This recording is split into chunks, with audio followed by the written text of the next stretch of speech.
आर्याचा phone आला होता? हो, काय म्हणाली? तिच्या घरी कोणाची तरी तब्येत बरी नाहीये आणि तिला अर्जंटली पैशांची गरज आहे. हे घे, हे पैसे आर्याला नेऊन दे. झालंय काय? सगळं ठीक आहे ना मावशी? अरे मला सुद्धा काही माहित नाही रे.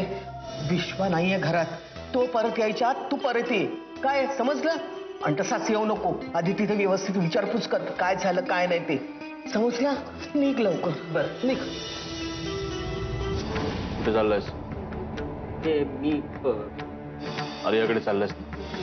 विश्वा, अरे तिच्याकडे कोणीतरी आजारी आहे म्हणून तिला पैशाची गरज होती. बस मावशी, ती स्वतः सगळी नाती तोडून गेली. मला एवढंच माहितीये की एक भाऊ म्हणून तुम्ही आर्याचा विचार करत नसलात तरी माणूस म्हणून तिचा विचार करायला हवा. आणि तुम्ही असं समजा ना की तुम्ही ही जी काही मदत करताय ती तुमच्या बहिणीला करत नाही आहात. संकटात सापडलेल्या अशा एका मुलीला करताय जिला मदतीची गरज आहे. तेव्हा मी तुम्हाला रिक्वेस्ट करते, आर्याला मदत करा.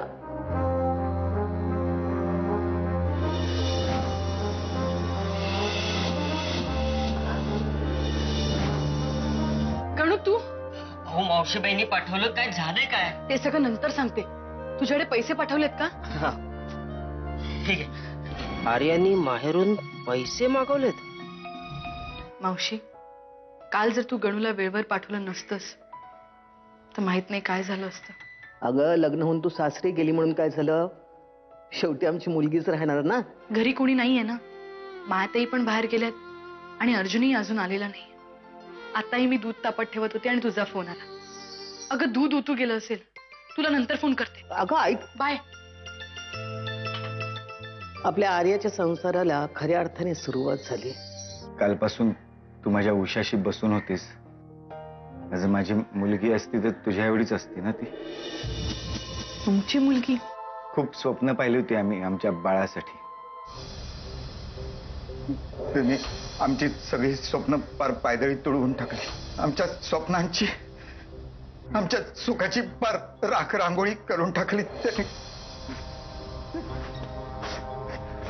दादा, दादा, देव सगळं बघतोय. ज्यांनी कोणीही तुमच्या आयुष्यात केलंय ना तोही कधी सुखी राहणार नाही. त्यालाही त्याच्या कर्माची फळं भोगावीच लागतील. आर्या कशी आहे? मला तरी ठीकच वाटलं. म्हणजे पण काल त्यांच्या घरी कोणतरी ते निशिकांत? हा तेच. त्यांची तब्येत ठीक नव्हती म्हणून जरा टेन्शन मध्ये होत्या.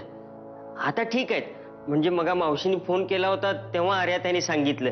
हो, काल त्या अर्चनाताई बोलल्या म्हणून साहेबांनी मला आर्याताईंकडे पैसे घेऊन पाठवलं. आणि आता साहेब आर्याताईंची चौकशी पण करत होते. ते म्हणाले आर्याताई कशा आहेत, त्यांना पैसे दिलेस का नाहीस हे पण विचारलं. मावशीबाई, मला तर वाटतंय साहेबांच्या मनात अजून पण आर्याताईंबद्दल काळजी आहे बघा. अरे का नसेल? तळहातावरच्या फोडाप्रमाणे जपले आपल्या बहिणींना त्याने. तुमच्या मायाताईंची पापडाची आणि आचारची डील आपणच करतो. 25,000 ऍडव्हान्स घेऊन गेले. काल रात्री डिलिव्हर देणार होती. समधी दुकानदार मला फोन करतायत. काय करू मी? आम्ही तुम्हाला काहीच मदत करू शकत नाही. आणि मुळात म्हणजे आम्हाला याविषयी काही माहितीच नाहीये. ए, काय बोलती तू? आज रात्रीपर्यंत माझ्याकडे माल पोचला पाहिजे, नाहीतर पोलिसात जाईन मी. अहो पण लक्षात ठेवा, 25,000. अहो ऐकून तरी घ्या माझं. खेळ मांडलाय. मग आता काय करायचं? आता काय? आता आपल्याला पापड करावेच लागतील. अहो पण आर्याताई, हे कसं शक्य आहे? एका पाकिटात 12 पापड, 500 पाकिटं म्हणजे 6,000 पापड एका दिवसात. आपल्याकडे बायका पण कमी आहेत. आता काय करायचं? उषाताई, आता मागे हटून चालणार नाही. मावशी, आय एम सॉरी. मी तुला सारखा सारखा फोन करून त्रास देते.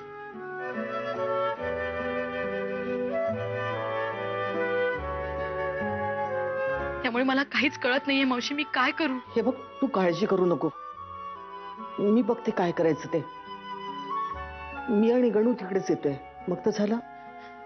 ठीक आहे.